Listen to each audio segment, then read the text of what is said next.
What is up, fellow bench warmers? Welcome to another daily Fantasy Quickie.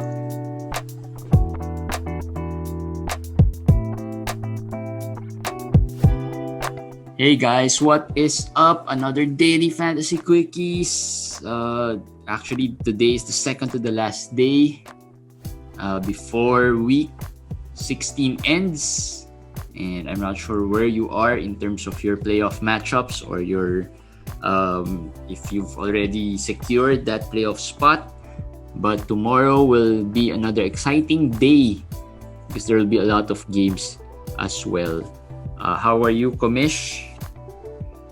Fine. I can sense the Relaxed? relaxed this week. Relaxed because we're not in the playoffs yet, so that's perfect for me. So I can help you guys out more. Komish is relaxed while I'm scrambling to see who should I add and who should I get for the last day, because apparently I miscalculated the stats that I should be trying to win and I got blown out today in the steals category, but I got closer to another category which is feasible as well, which I might be able to win as well. But this is I'd like to talk about that because Jeremy's team, I think we should use that as an example for our listeners so that they will learn something. Like his team, he was looking for steals. He was trying to catch up with the steals, and he gave me the names of his players. It's logical. If it were me, I would have done the same thing. He had, I think, Derek White. I had Derek White. I had Chris Paul today. I also have TJ McConnell, my team. Yeah. And another point guard. I had Rubio and my Rubio. team. Yeah. I was supposed to have PJ Washington. Ken also. I have Rozier as well. So those are steals guys. And the thing is, none of those players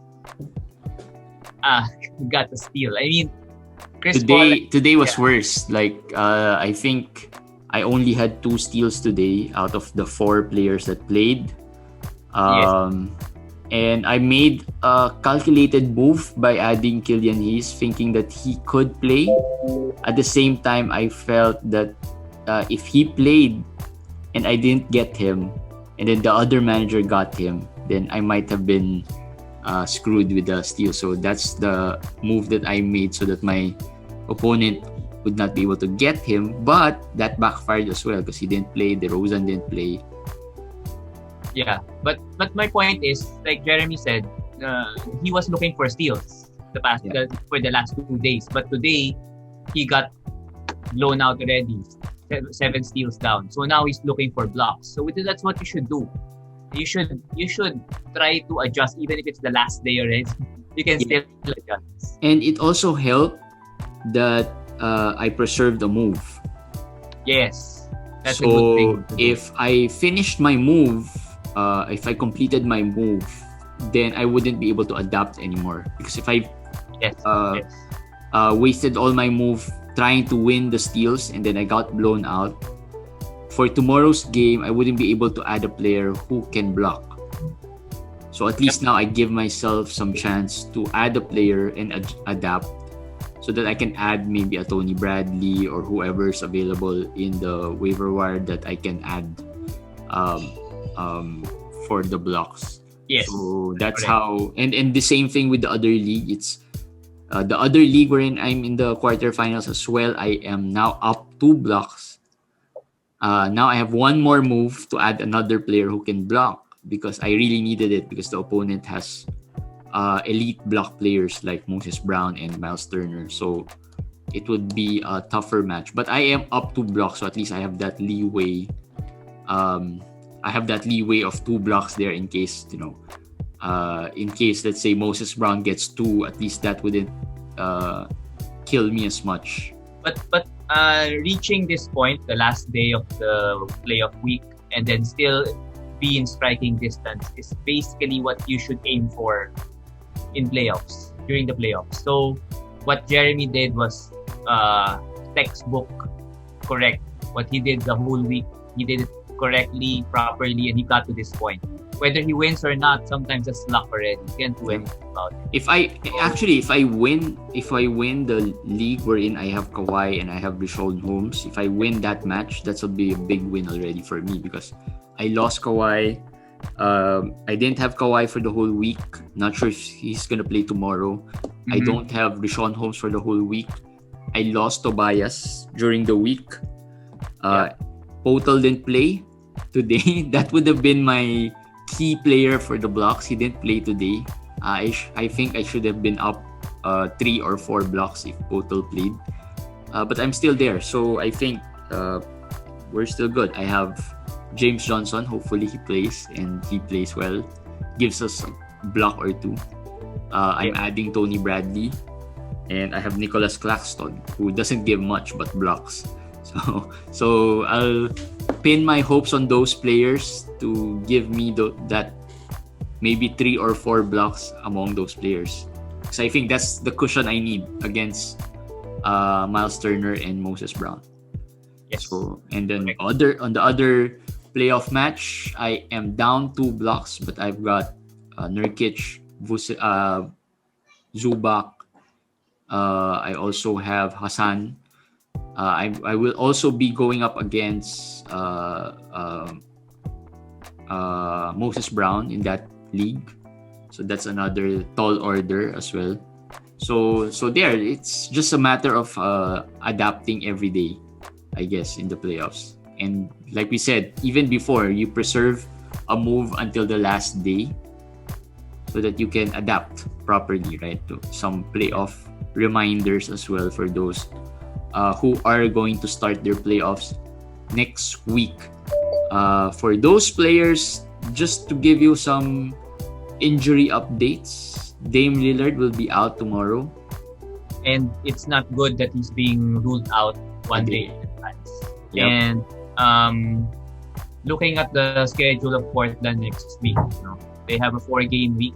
They have the Clippers. They have Denver, Memphis, and Memphis. So that's their 4 games next week. I doubt he plays in all of the games. My hope is that he plays in the Memphis series, the 2 Memphis games. I'm hoping that he can come back by that time. But the Clippers, Denver, back-to-back, I highly doubt he will be able to play there.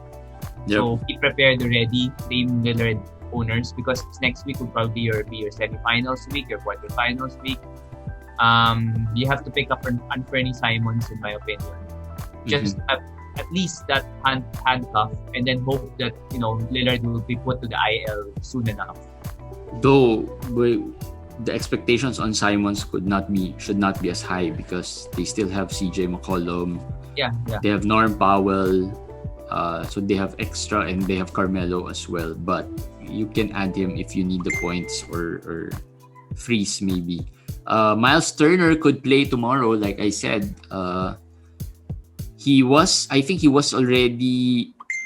close to playing yesterday. Yes. So that makes it more likely that he would play tomorrow. So here's the tip. We can't. It's too late. Before we send this, the tip might be done already. Well, what's the tip? The tip is you have to, if Miles Turner's in your IL, or if something like this happens in the future for your playoffs, you should free up a spot in case he plays, right? Or move him up already. If your settings is roster changes would be effective tomorrow, right? Yeah. You should. That's the tip I wrote a while ago. I think at this point of the playoffs, if there is a chance that one of your IL players can play, you have to move him up already, and so that you'll be able to play him when he plays. Like Miles Turner for tomorrow. I'm gonna gamble on that already, because if he plays, you basically win the blocks already, right? So plus flexibility. If he plays and he's in your IL, then you can't move, right? Yep. Because he's not injured anymore. So I think at this point, if there's a chance that they play, I'll put them already on your active roster. Yep. So that's Miles Turner. PJ Washington is also IL eligible and could play as well tomorrow.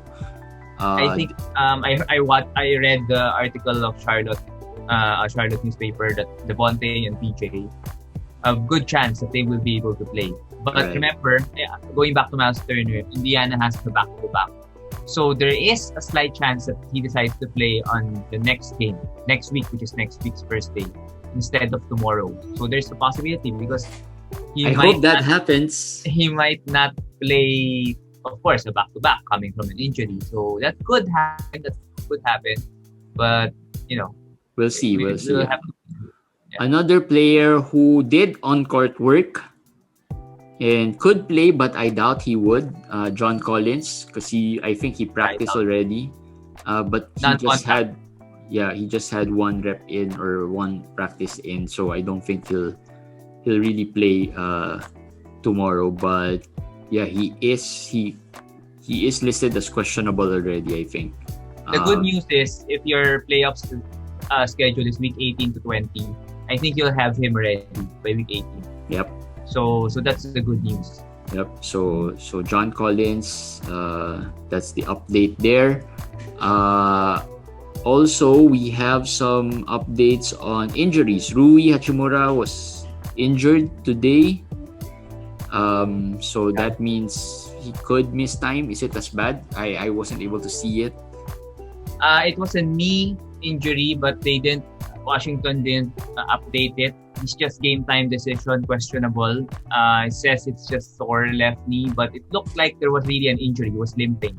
Yeah. So I think he might miss a couple of games, maybe not a lot of games, maybe a couple of games. But Rui should not be rostered right now. He's been playing terribly. Yep. The past 5 games, he has not scored in double figures, not had double figure rebounds, nothing, not even a 3-pointer, only 1 3-pointer today. That's his only 3-pointer the past 5 games. So Yep. No defensive stats as well, except for today. He had a couple of a steal and a block. but he's 60% owned. Something I don't like a Tyler Hero. I don't understand why he's owned that in that many leagues. You have to move on from him. Yep. Also, from the Toronto side, Toronto was fined today. Yes. For resting Kyle Lowry too much. Fined $25,000. Yep, for resting him, and so most likely Kyle Lowry would play tomorrow. Yes, I think so. I would assume he would play. I'm not sure if they'll rest anybody else. But Fred VanVleet should be playing again, or Fred VanVleet is game time decision. So they might rest Fred VanVleet this time. Yes, that's what we were saying. They might alternate these two guys, but the fine of the NBA might change that. They might be forced to put Fred VanVleet out there and Kyle Lowry out there. Now, how many minutes they play, we will have to wait and see. And they might scale back the minutes also. But just remember, Fred VanVleet came from an injury, so it's easier to sit him now than sitting Lowry again, because of the fine was about them not following the rest protocol being implemented, or did not follow the rest protocol rules by the NBA. So Fred VanVleet could be playing or could not be playing because he got an injury. He came from an injury. They might want to rest him or manage that injury as well. So just be aware that these things might happen. But remember, Toronto is not that far. It's only, I think, they're 11th right now. I think 1 game or half game behind them. So technically, they should not be tanking yet because they're in, very close distance. And also, this fine is not because they actually rested Kyle Lowry. It's actually because they did not report the rest properly. Yeah. So that's different. I mean, yeah. Not because they rested him too much. Yes. But so they just didn't report that he would be rested. Or they were not honest or in reporting, or they didn't follow the proper protocols. Right. So that's something to consider also, how this fine will impact them. Maybe it won't impact them at all. But I expect Kyle Lowry to play the next game. Yep. All right. So other than the injuries, let's talk about some great performances. Steph Curry. Let's talk about a little bit about Steph Curry and his showdown with Jason Tatum today. Steph Curry had another 11 three-pointers. I checked the numbers. He alone had 36 this week. Yes, 36. That 36 could pretty much win you I mean, those numbers alone would not win you, but they can carry you to a sure win in terms of winning the 3 points and maybe the scoring. Well, my team in FBW only has 35 threes this week. So that alone. So I mean, technically, in some instances, it could win you the week alone. Yep. And he's been crazy good. I think he had a minor injury. Yeah, an ankle. He tweaked it. He was limping quite badly at first, but then he stayed in the game. He didn't leave the game. He played until the end. So we have to wait and see if it's gonna swell or rest him or cool him down a little bit. But I mean, insane. He is scoring 170 points the past 4 games. Yep. The 11 threes were just... He had what? 2 11 threes in 1 week. Actually, it's 10, 11, 10. and 11. Yeah. 10, 11, and 11. Unbelievable. And then, I think the game yesterday, he had less. Or the other day, he had less. The other day, he had 4. Yeah. So still crazy numbers from Steph there. Jason Tatum also played really well today. He had 44 points. And you know, but that was helped by Jaylen Brown's illness out. But I think Jaylen is not going to be out for long. But Tatum is really hot. He's also hot. He's getting his groove back, I guess. Yeah. He's getting used to that NBA pace after getting COVID. Like we always mentioned, he's been struggling every now and then because of the COVID situation that he had, but he has been playing well over the past few weeks, and he is starting to get that groove and might, help your teams already during the playoffs. Again, these are important. If star players play, hopefully they won't rest. And Boston, I don't think, is known for resting their players really as much, I guess. Yeah. They're looking for... We don't want to say they're safe from rest because we've talked about some players who might be safe from rest and are either injured or resting at this point. So we don't want to jinx it. Boston is fighting for the number 4 seed in the East. So I think they're gonna go play hard. The problem is there's just this illness bug going around, and then the players are kind of worn down already because of the schedule. So we can expect some injuries here and there, minor injuries that may make players rest. Yeah. Another thing that a couple of players that you might consider getting or playing at this point, Isaiah Stewart and Daniel Gafford. We've been getting lots of questions about Gafford as well. And Alex Stewart. Len injured his ankle today. Yep. And Alex Len injured today, so that means Gafford could finally get into that starting lineup. Or it could still be Robin Lopez, but Gafford will at least not have to share minutes with 2 other players. Just be a time share between the 2 of them. I don't know, coaches have this weird thing about not starting some players, like there's this there's this, there could be this theory that if they're off the bench, they're better there because they have a bigger advantage against the second unit of the other teams. So I think that's where that could be something that coaches also look into.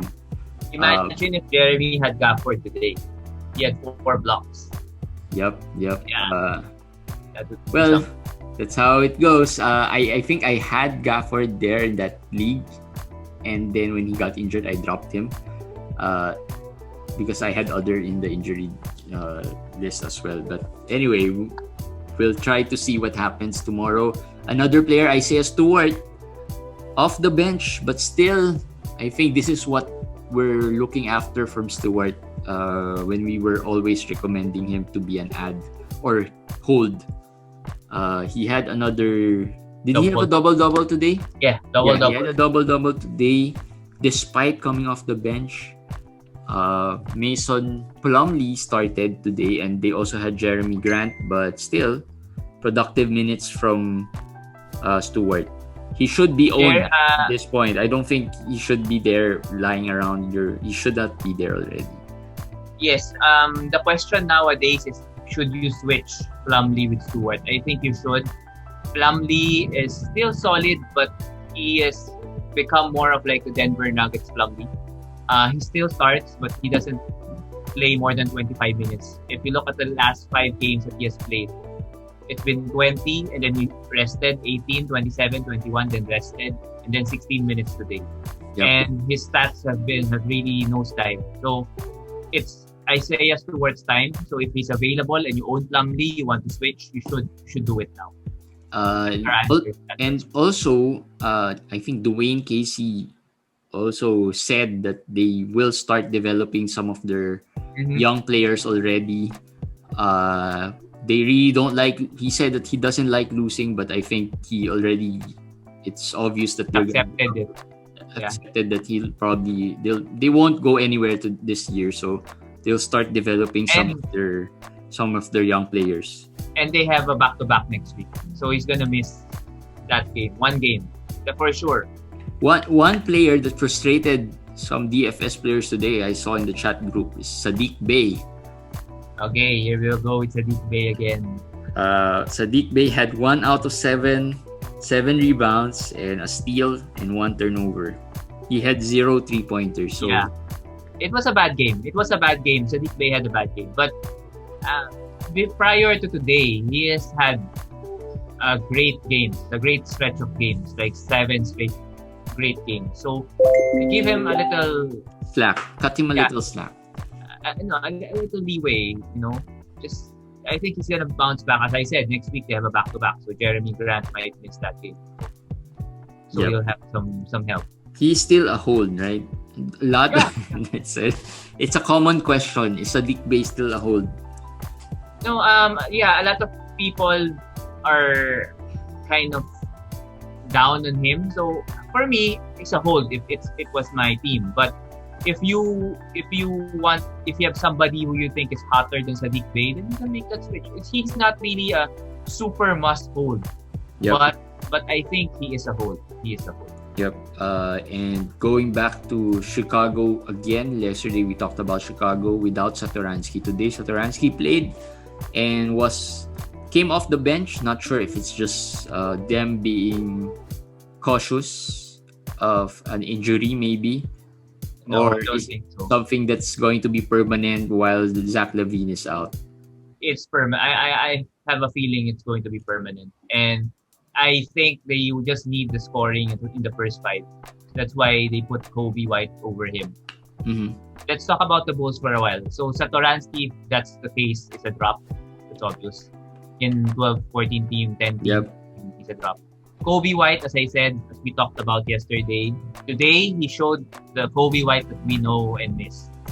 2 out of 10, just killing your field goals. Yep. And we said it yesterday, but that's the field goal percentage yesterday was kind of a fluke.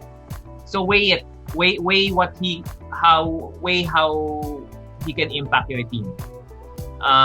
He had 9 assists today, and he's going to start at point guard. He will have games with high assist numbers, so he could help in some categories, even if he shoots the ball terribly. Mm-hmm. So you have to weigh it out. For me, start of the week, am I comfortable in playing Kobe White? No, because start of the week, if he gives you a 2 out of 11 or 12, you're going to be down right away, right?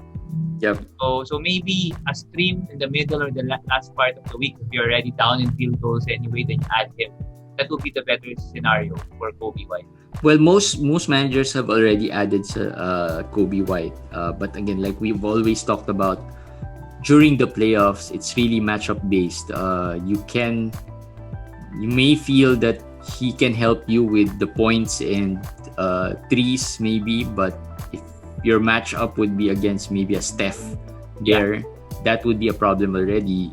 First, your field goal, you won't be able to match up the field goal because Steph has a high field goal for the high rate of scoring that he gives.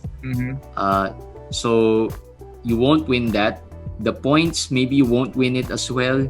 The threes, you might not be able to win it depending on the makeup of your team. So Kobe White pretty much is going to be useless in your team. You'll probably end up dropping him within the week. Right? So it's when it comes to the playoffs, it's really matchup based and a day at a time. Take it a day at a time and see what happens from that. The only important thing is that you don't get blown out in too many counting stats, so that you give yourself a good chance to win. Tad Young, speaking of the Bulls, Tad Young is another drop recommendation at this point. How about you? Will you if you are in the playoffs, I just feel like if you are in the playoffs, players like Tad Young can be dropped.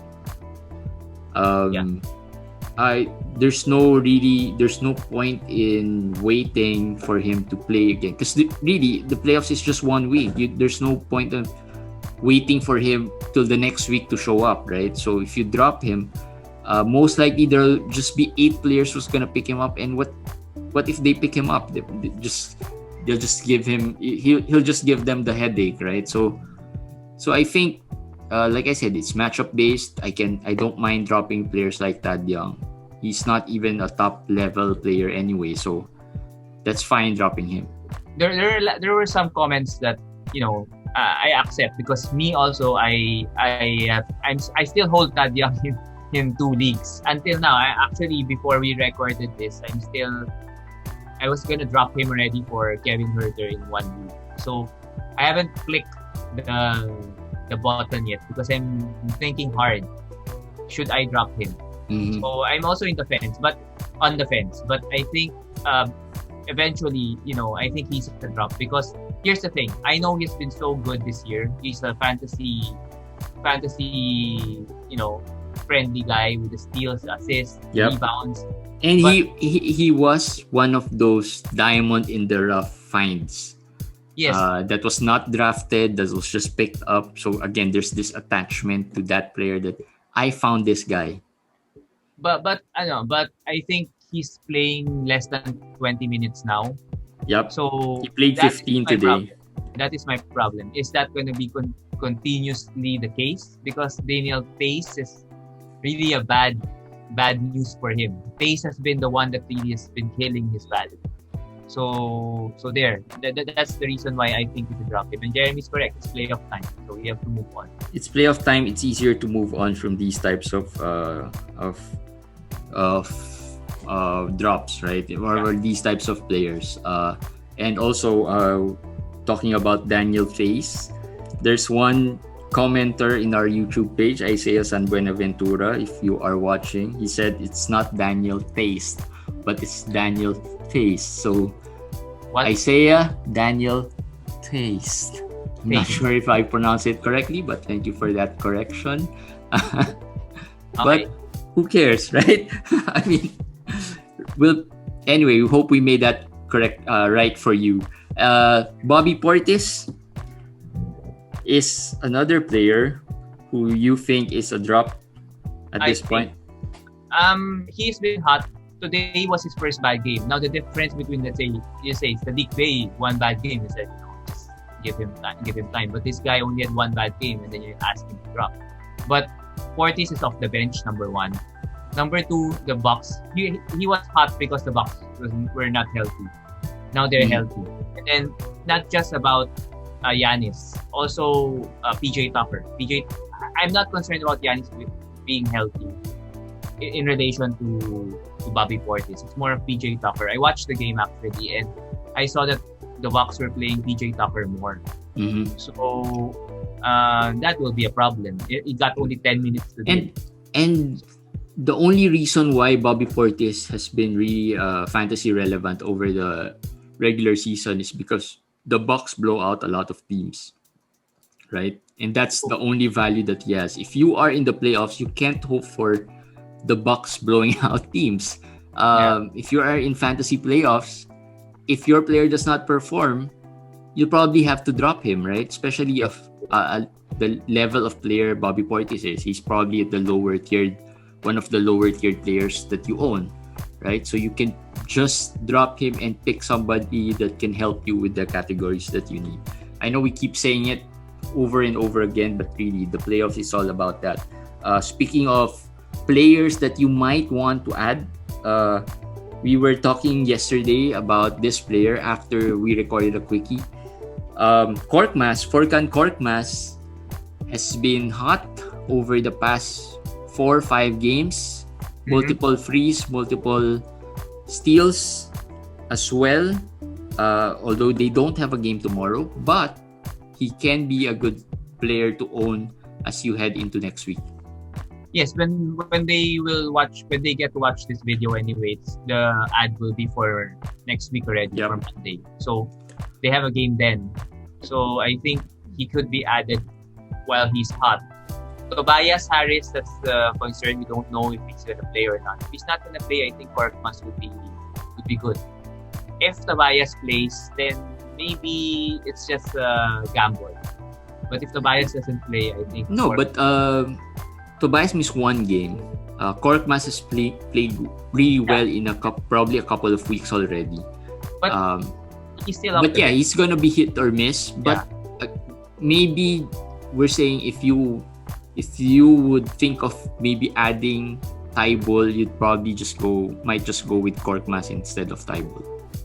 Agree. Gives you more offensive options. And if you look at the steals rate of Korkmaz, it's not bad. Could be close to what Tybal gives on a regular basis, right? So Korkmaz is there. Some underrated wings from the Memphis Grizzlies. We have Dillon Brooks, Grayson Allen, and Desmond Bane. If you need the threes, pretty much. Grayson Allen, I have found he had 7 threes today. I have found my pattern with Grayson Allen. I have found how to use this guy. He alternates good and bad teams. Yesterday we said he probably will have a good game today because he had a so-so game yesterday, and he did have a good game. So let's see if that holds. But he's been hot. He's been useful for the 3-pointers. Actually, if you owned him this week, you could have had the chance to beat the Steph Curry led team because he has 20 this week. Grayson. Mm-hmm. And if your opponent had Steph with 36, at least you're just 16 threes away. Right? So he's kind of a underrated help in that department. Desmond Bane is also for deeper leagues.